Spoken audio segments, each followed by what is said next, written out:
থাকলে মানুষের সমালোচনা বা পরনিন্দা এগুলো এই পাপ থেকে রক্ষা পাওয়া যায়। কাজেই আমি ভাবলাম যে আমার পরিবারকে আমি এমনভাবে ব্যস্ত করে দেব যাতে করে এই সমস্ত অনৈতিক যে বিষয়গুলো কতগুলো এগুলো থেকে রেহাই পায়। এগুলো আসসালামু আলাইকুম। তো বন্ধুরা, নতুন একটি ভিডিওতে সবাইকে শুভেচ্ছা এবং অভিনন্দন। তো আশা করছি সবাই ভালো আছেন এবং সুস্থ আছেন। আলহামদুলিল্লাহ আমিও ভালো আছি। তো এই যে দেখেন, সকাল থেকে মরিচ ছিঁড়াইতেছি। এক গামলা ছিঁড়াইলাম, আরও আছে। এই যে দেখেন, আরও ছিঁড়াইতে হবে। তো রোদ উঠছে অনেক, ক্লান্ত হয়ে গেলাম মরিচ ছিঁড়াইতে ছিঁড়াইতে। এখন চলে যাব বাড়িতে।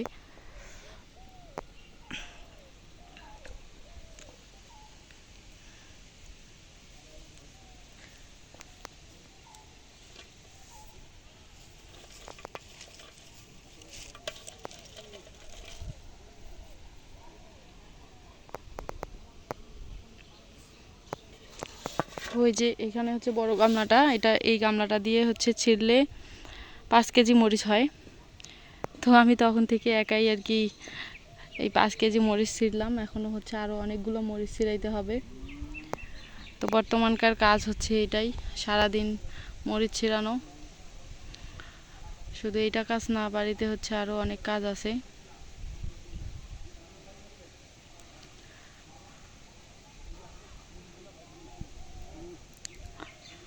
তো এত কাজের প্রেশার, পারতেছি না, মাঝে মাঝে হাঁপিয়ে যাচ্ছি। আবার ভিডিও শেয়ার করা, মনোযোগ দিয়ে কাজ করতে পারতেছি না। এমনিতেই সারাদিন অনেক কাজ। কয়েকদিন থেকে আমার আম্মা বাড়িতে নাই, সম্ভবত আজকে আসবে। তো আমার আব্বারও তো কোনো দিশাই নাই। গরুর ছাগলের বাইরের থেকে খাবার জোগান দিতে হয়, তারপর বাড়িতে আবার কাজ। এগুলো সব কিছু কাজ নিয়ে আর কি সারাদিন রেস্ট বা বসে থাকার মতো কোনো পরিস্থিতি নাই, কোনো সময় নাই। সারাদিন চলতে আছে। আমাদের বাড়িতে সবাই সারাদিন কাজ করে। এখন বলবেন যে কি এমন কাজ যে সারাদিন করতে হয়? প্রথমত আমাদের ছাগলগুলোর জন্য ঘাসের ব্যবস্থা নাই। প্রতিদিনের খাবার ওদেরকে প্রতিদিনই সংগ্রহ করে এনে দিতে হয়, খাওয়াতে হয়। আবার কোথাও যে একটু ছেড়ে দিয়ে রাখবো বা বেঁধে রেখে খাওয়াবো তারও কোনো সুযোগ নাই। কাজেই সম্পূর্ণ সময়ের উপর ওটা নির্ভর করে। আমরা যখন সংগ্রহ করে আনি ততক্ষণ পর্যন্তই ছাগলগুলো খেতে পারে। আর গরুর অবস্থাও ওই রকম। আমাদের দুইটা গরুর ঘাস এবং ভুট্টা পাতা বা ভুট্টার গাছ এগুলো এনে যতক্ষণ না পর্যন্ত দিব ততক্ষণ না খেয়ে থাকবে। খড় শেষ হয়ে গেছে, খড় পাওয়া যাচ্ছে না কোথাও। আবার খড়েরও প্রচুর দাম। তো দামের সাথে সেটা মানে দামটা বড় কথা না, পাওয়া গেলেই তো হয়, কিন্তু পাওয়াই যাচ্ছে না। যার কারণে ছাগল, গরু, তারপর বাইরের আরও কাজ আছে, এগুলো কাজ দেখতেই আমার আব্বার সারাদিন যায়। আবার এই যে মরিচ ছিঁড়ছি, প্রতিদিন মরিচ বিক্রি করতে হয়। তারপর বাজারে ডিমগুলো পৌঁছে দিতে হয়। আমিও মাঝে মাঝে যাই ডিমগুলো নিয়ে, বাট আমি যখন আমার কাজ থাকে পাটগ্রামে নিয়ে যাই আমি। তাছাড়া এই আমাদের বাড়ির পাশের যে বাজারগুলো, ওই বাজারগুলোতে আমার আব্বা নিয়ে যায়। তো আব্বার বাইরের কাজগুলো গরু ছাগল সামলানো, তারপর এই যে চাষ করছে ধান 1 বিঘে, তারপর মরিচ, তারপর আপনাদের ভুট্টা, তারপর তামাক চাষ করলো। তামাকের জন্য কিছু কাজ এখনও আছে। কালকে যেমন মানুষ হয়তো তামাক বাঁধানোর জন্য আসবে, তো ওগুলার ওইখানে কাজ আছে। আবার ওইখানে তামাকের যে ফেকিগুলো ওগুলো কাটতে হয় ছোট ছোট করে। তো এগুলো আর কি ইত্যাদি ইত্যাদি। সারাদিন আমি কালকে অনেক তামাকের ফেকি কেটে দিছিলাম, আজকে আব্বা কাটলো, আজকে আবার কাটতে হবে। তো এই যে বিকেলবেলা 3:30 বা 4টার সময় কিন্তু এই যে মরিচগুলো ছিঁড়ে দিচ্ছি, এগুলো বাজারে নিয়ে যাবে, প্লাস ডিমগুলো নিয়ে যাবে। তো এগুলা বেচতে হয়, তারপর ডিমগুলো দিতে হয়। তারপর বাজারে তো আপনারা জানেনই যে পুরুষ মানুষের একটু যেতে হয়, এটা স্বাভাবিক। কিন্তু ওইরকম করে আমাদের সময় কাটানোর বা সময় দেওয়ার কোনো সুযোগ থাকে না। তো এই জন্য আর কি আব্বার এগুলো কাজ করতেই যায়। একটা মানুষের কোনো দিশে নাই। আমার তো ভাই নাই, আমার হাজব্যান্ড থাকে বাইরে। কাজেই যা যাবতীয় কাজ সব আব্বাকে সামাল দিতে হয়। তার পাশাপাশি আমার আম্মা অনেক কাজ করে কিন্তু সারাদিনই, ঠিক আছে, অনেক কাজ করে। এই যে হচ্ছে ছাগলগুলো, তারপর বাড়িতে টুকটাক কাজ, তারপর হচ্ছে আম্মার কিছু মানে ব্যক্তিগত কাজ, কি আর বলবো। আমার আম্মা এমনিতেই অসুস্থ, তারপরেও ধীরে ধীরে সারাদিনই কাজ করে কিন্তু। তারপর ছোট বন্ধুটা, ওরা তো হচ্ছে পড়াশোনা করে, স্কুলে যায়, তার পাশাপাশি আম্মার সাথে ঘাস নিয়ে আসে ছাগলগুলোর জন্য, বাড়িতে কিছু কাজ করে, যেমন হচ্ছে ঝাড়ু দেওয়া বা হ্যান ত্যান। আর আমার কথা কি বলবো, আমি তো মনে করেন সকালে পাখির ঘরে যাই, পাখির ঘরের কাজ করি, তারপর আমার হচ্ছে পাখির ঘরের কাজেই আমার অনেক, ঝাড়ু দেওয়া, খাবার দেওয়া, পানি দেওয়া, তারপর হচ্ছে যে টাইম মতো এগুলো কাজ করা, পরিষ্কার করা, ওদের হচ্ছে দেখাশোনা, তারপর ছাগলের খাবার দেওয়া, তারপর হচ্ছে ছাগলের পানি দেওয়া, গরুর পানি দেওয়া। হ্যাঁ, এই যে এগুলো কাজ আমাকেই করতে হয়। তার পাশাপাশি এই যে আজকে যেমন মরিচ ছিঁড়াইতেছি, এইভাবে প্রতিটা দিন মরিচ ছিঁড়তে হয়, আমাকেই বেশিরভাগে মরিচ ছিঁড়তে হয়। আর এগুলা কাজ করতেই আমার যায়।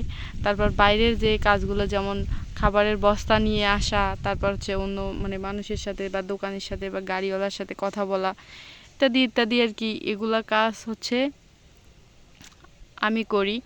তারপর হচ্ছে আমার আশা, আমার ছোট বোন আশা, ও বাড়ির যত যাবতীয় কাজ, রান্না বাড়া, তারপর হচ্ছে ঝাড়ু দেওয়া, তারপর আপনাদের হচ্ছে প্লেট বাসন দেওয়া, তা এগুলো ও করে। পাশাপাশি ও তো পড়াশোনা করে, স্কুলে যেতে হয়, হ্যাঁ, প্রাইভেট পড়ে, ইত্যাদি আর কি, ওর অনেক কাজ। এক কথায় বলতে গেলে আপনারা হিসাব করে দেখেন, আমাদের বাড়ির অনেক কাজ, চতুর্পাশে শুধু কাজ আর কাজ। কাজের আমি মানুষটা এমন একটা পরিস্থিতির মধ্যে বর্তমান আছি, যেটার জন্য দায়ী আমি কাউকে করব না, এবং হচ্ছে মানে কাউকে দোষারোপ করব না। তার কারণ হচ্ছে এক সময় দেখছিলাম যে আমাদের বাড়িতে কাজ ছিল না, শুধু আব্বা আর মা কাজ করছিল, আমরা কাজ করি নাই, আমরা শুধু জাস্ট পড়াশোনা করতাম, স্কুলে যাইতাম, আসতাম, খাইতাম, আবার পড়াশোনা করতাম। তো তারপর হচ্ছে তারপর থেকে ভাবলাম যে কাজ ছাড়া তো চলে না জীবন, তাই না? জীবনে সুন্দরভাবে বাঁচতে হলে, সুন্দর মানে সুন্দরভাবে একটা মানব জীবন কাটাতে হলে অবশ্যই কাজ করতে হয়। কাজ ছাড়া কোনো কিছুই মানে ঠিক হয় না। যার কারণে ভাবলাম যে আমি হচ্ছে কাজ করব, এবং বাড়ির যে মানুষগুলো আছে সবাইকে ব্যস্ত রাখবো। আর ব্যস্ত রাখলে হয় কি, অনেক সময় বাড়িতেও কিন্তু অনেক দুর্নীতি চলে, অলসতা হয়, বাড়ির পরিবেশ নষ্ট হয়, এলাকার আশেপাশের পরিবেশ নষ্ট হয়। যেমন হচ্ছে ধরেন আপনার বাড়িতে কাজ নাই, আপনার স্ত্রী, আপনার বোন, আপনার মা বা আপনার হচ্ছে বাড়ির আশেপাশের যে মহিলাগুলো কাজ নাই, বসে পড়লো ওইখানে, ঠিক আছে, ওরা মিটিং করে, রাজনীতি করে, সে সেটা যেরকম হচ্ছে পরের মানে কার বাড়িতে কীরকম, কে কীরকম, মানে ভালো মন্দ যা যাবতীয় পরনিন্দাটাই ওইখানে বেশি হয়, সমালোচনাটাই বেশি হয়। তো এই যে এই বিষয়গুলা, এগুলা থেকে আমরা যদি রেহাই পাই, তাহলে কিন্তু আমাদের ইমান ঠিক থাকে, এবং হচ্ছে কাজের মধ্যে থাকলে মানুষের সমালোচনা বা পরনিন্দা, এগুলো এই পাপ থেকে রক্ষা পাওয়া যায়। কাজেই আমি ভাবলাম যে আমার পরিবারকে আমি এমনভাবে ব্যস্ত করে দেব, যাতে করে এই সমস্ত অনৈতিক যে বিষয়গুলো কতগুলো, এগুলা থেকে রেহাই পায়, এগুলোর মধ্যে যেন জড়াতে না পারি। যার কারণ হচ্ছে আমি এই যে কোয়েল পাখির যে একটা কাজ, এটা করতেছি, নিজে আমি ব্যস্ত, প্লাস হচ্ছে আমি যখন ব্যস্ত থাকতেছি এই পাশে, তখন আমি বাড়ির কোনো কাজে ধরতেছি না, যার কারণে বাড়ির কাজগুলো বাধ্য হয়ে আমার আম্মাকে বা আশামণিকে করতে হচ্ছে। তখন ওরা কাজ করবে নাকি অন্যের সাথে গল্প করবে, তখন কিন্তু অটোমেটিক সেটা হচ্ছে ওই রাস্তাটা বন্ধ হয়ে গেল। তো যার কারণে আর কি এই কাজটা করা, এই জন্য আমি মানে মূলত এইখান থেকে আমার এই কাজগুলো শুরু করা, উঠে আসা, তারপর হচ্ছে বিজনেস করার তাগিদে চলতেছে। তো বর্তমান হচ্ছে টার্গেট যে এগুলো চাষবাসের পাশাপাশি কোয়েল পাখির খামারটা বড় করব, যেহেতু এখন বুঝতেছি অবশ্যই করা গেলে যদি সঠিক গাইডলাইন ফলো করা যায়, মার্কেটিং করা যায়, এবং হচ্ছে বিজনেসের যে মূল বিষয়গুলো কতগুলো, ওই বিষয়গুলো যদি সঠিকভাবে নিজের আয়ত্তে আনা যায়, তাহলে অবশ্যই এগুলো কাজেও লাভ আছে, লাভ করা যাবে। এজন্য আর কি ধীরে ধীরে সিদ্ধান্ত নিচ্ছি যে আমি এখন খামার বাড়াবো। তারপর হচ্ছে ছাগলের খামার তো ইনশাল্লাহ একদিন না একদিন আমি করেই ছাড়বো, সেটা আজ হোক, কাল হোক, বা 2-1 বছর দেরি হোক, বা 2-3 মাস দেরি হোক, আমি করেই ছাড়বো। কেননা অবশ্যই ছাগল পালন একটা লাভজনক, ছাগলের খামার সত্যি লাভজনক। যদি আপনারা হচ্ছে কম খরচে বা হচ্ছে সীমিত খরচে বা কম খরচে বা কম সময়ে আপনারা যদি বেশি টাকা লাভ করতে চান বা বেশি মানে লাভজনক একটা ব্যবসা করতে চান কম খরচে, তাহলে অবশ্যই ছাগলের ব্যবসা আমি যেটা আপনাদেরকে সাজেস্ট করব বা সাজেস্ট করলাম। কেননা আমি নিজেই বুঝতে পারছি যে এই ব্যবসায় বা এই কাজে কতটা লাভ হয় এবং হচ্ছে কীরকম। এই জন্য আমি বলতেছি যে অবশ্যই আজকে নাহলে কালকে আমি ছাগলের খামার করেই ছাড়বো, এবং তার পাশাপাশি দেশি মুরগি নিয়ে কাজ করার চিন্তা ভাবনা আছে। তার কারণ আমি একটা বিষয় আপনাদেরকে বলি, যখন আমাদের এই যে মরিচ ক্ষেতটা এই জমিটা আমাদের ছাগলের জন্য ঘাসের জন্য রেখে দিয়েছিলাম, তখন দেখা যাচ্ছে যে আমাদের বাড়িতে প্রায় 50টা প্লাস মুরগি ছিল। তো ওই মুরগিগুলো হচ্ছে ছেড়ে দেওয়া বা সারাদিন এই ছাগলের যে এই যে ঘাসের যে জমিটা, এই ঘাসের জমিটা এসে ঘাস খাইতো, বিভিন্ন রকম পোকামাকড় ঘাস টাস এগুলো ছিলে খাইতো। তারপর হচ্ছে এমনিতে যে মুরগিগুলোর যে একটা গ্রোথ অনেক সুন্দর হইতো, এবং মুরগিগুলো ওইখান থেকে আর কি বাড়িতে কম খাবারে হয়ে যাইতো। তো এইখান থেকে একটা বিষয় আমি ভাবতেছি যে আমি যদি ছাগলের খামার করি, তাহলে আমার হচ্ছে এটা আমি পুরোটাই ব্রাকেট দিয়ে ঘাস লাগাবো, এবং ওইখানে আমার যে ছাগলগুলো আছে ছাগলগুলো আমি হচ্ছে ওই ঘাস দিয়ে লালন পালন করতে পারবো। প্লাস এটা যদি পুরাটাই আমি ঘিরে দেই, ব্রাকেট করে দেই, তাহলে আমার বাড়িতে যে দেশি মুরগিগুলো থাকবে সেই দেশি মুরগিগুলোর খাবারও কিন্তু প্রায় অর্ধেক মানে 50% এখান থেকে হবে। আর আমরা কিন্তু ধান চাষ করি, ভুট্টা চাষ করি, ওইখান থেকে যদি ধান ভুট্টা রেখে দেই, তাহলে কিন্তু আমার মুরগির জন্য আর খাবার কিনতে হবে না, ওগুলাতেই হয়ে যাবে। ঠিক আছে, তো এইরকম প্ল্যানে আর কি আমি দেশি মুরগি নিয়ে কাজ করব। তবে ওইটা একটু দেরি হবে, ওগুলো আসলে একদিনে বড় হওয়া যায় না, ধীরে ধীরে কিন্তু বড় হতে হয়। বিষয়টা হচ্ছে এইরকম, একটা থেকে আরেকটা ধরতে হবে, তাহলে কিন্তু কাজের যে একটা সিস্টেম ওইটাও ঠিক থাকবে, এবং অবশ্যই মার্কেটিং বুঝে করতে হবে। তো সবাই আমার জন্য দোয়া করবেন। আমি যেরকম পরিকল্পনা করতেছি আল্লাহ তাআলা যেন আমার পরিকল্পনা মাফিক আমাকে ওই রকম করার তৌফিক দান করেন। ঠিক আছে, তারপরেও আল্লাহ ভরসা, আল্লাহ তাআলা একদিন অবশ্যই মনের আশা পূর্ণ করবে। যেহেতু আমি এই কাজে একবার ধরছি, অবশ্যই আল্লাহ তাআলা আমার মনের আশা পূর্ণ করবে, এটা আমার বিশ্বাস। কেন জানি না, আমার এটা অদম্য বিশ্বাস, আমার মন থেকে এই বিশ্বাসটা তৈরি হয়েছে, এবং আমি জানি আমার হচ্ছে মানে মনেই হয় যে আমার মনে একটা বিশ্বাস আছে, বা এই ইচ্ছাশক্তি বা জোরটা আছে যে আমার একদিন না একদিন আমার মনের আশাগুলো পূর্ণ হবে। আমি যেরকমভাবে কাজ করতে চাই সেরকমভাবেই হবে। তার উপর হচ্ছে এই যে কাজগুলো করার যে মেইন বিষয়টা, সর্বপ্রথম যেটা জরুরি সেটা হচ্ছে আমার পরিবারের সাপোর্ট। আমার পরিবার কিন্তু আমাকে পুরোপুরি সাপোর্ট করে, একদম 100% সাপোর্ট। আমি যেটা বলবো যে আমি এটা করব, আমি এটা করতে চাই, এভাবে করব, এভাবে তোমাদেরকে সবাইকে করতে হবে আমার সাথে সাথে, তারা একবারেই 100তে 100 যে হ্যাঁ ঠিক আছে আমরা আছি তোমার সাথে, যেভাবে ইচ্ছা যাহা মন চায় তুমি করো, সঠিক পরিকল্পনায় করো, আমরা আছি তোমার সাথে। তো এই যে কথাটা, এই যে একটা শক্তি বা জোর, এটাই কিন্তু আমার কাজ করার নতুন উৎসাহ বা শক্তি জন্মায়, নতুনভাবে আমার হচ্ছে জোর তৈরি করে। তার উপর আল্লাহ তাআলার রহমত এবং হচ্ছে আমার নিজের নিয়ত, এগুলো তো আছে। তার উপর সবথেকে বড় যে বিষয়টা আমার উপর, সেটা হচ্ছে আমার হাজবেন্ডের সাপোর্ট এবং সাহস। তার সাপোর্টে কিন্তু আমি এতদূর মানে আসতে পারছি, এবং ভবিষ্যতেও আমার মনে হয় বা আমি আশা রাখি যে আমি এগোতে পারবো, একমাত্র ওনার ভরসা এবং আল্লাহ তাআলার রহমতে। তো যাই হোক বন্ধুরা, ভিডিওটি কেমন লাগলো, অবশ্যই ভালো লাগছে।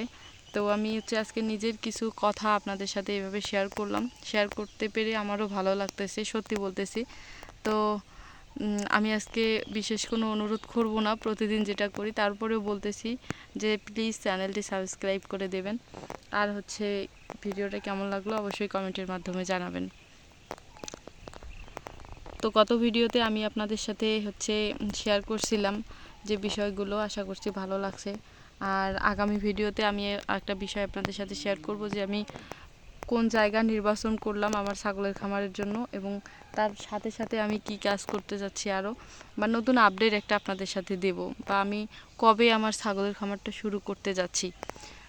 আসলে ওটা কিন্তু অনেক দেরি নাই, আমার ছাগলের খামার যে আমি শুরু করব তার হচ্ছে খুব কাছাকাছি চলে আসছে ওই ডেটটা, আমি সেটাও আপনাদেরকে জানিয়ে দেব, এবং কিভাবে ঘর তৈরি করব বা কত টাকা খরচ হতে পারে, বা ছাগলের খামার পাশাপাশি আমি হচ্ছে আরও কি কাজ করতে যাচ্ছি, এবং হচ্ছে কোন জায়গাটা নির্বাচন করলাম, এবং কিভাবে কোথায় ঘাসের জমি, কিভাবে ছাগলটা লালন পালন করব, কিভাবে লালন পালন করলে ভালো হয়, A to Z আমি সব বিষয় আপনাদের সাথে শেয়ার করব। ঠিক আছে, আগামী ভিডিওতে আপনারা সাথেই থাকেন, অবশ্যই দেখতে পারবেন। সো বন্ধুরা, সবাই ভালো থাকবেন, সুস্থ থাকবেন। আবারও হচ্ছে পরের ভিডিওতে আপনাদের সাথে দেখা হচ্ছে। তো আজকে আমি হচ্ছে আর কিছু মরিচ ছিঁড়বো গাছ থেকে, আর কিছু মরিচ ছিঁড়ে এখান থেকে হচ্ছে চলে যাব। রোদ উঠছে, রোদ লাগতেছে, বাড়িতে যাব, ক্ষুধা লাগছে, ভাত খাবো। তারপর হচ্ছে গরুগুলোকে ঘাস দিতে হবে, এবং হচ্ছে ছাগলগুলোকে ঘাস দিয়ে দিছি। তারপর পাখির ঘরে যাব, পাখির ঘরেও ওইখানে হচ্ছে খাবার পানি দিতে হবে। তো সবাই ভালো থাকবেন, সুস্থ থাকবেন। আল্লাহ হাফেজ।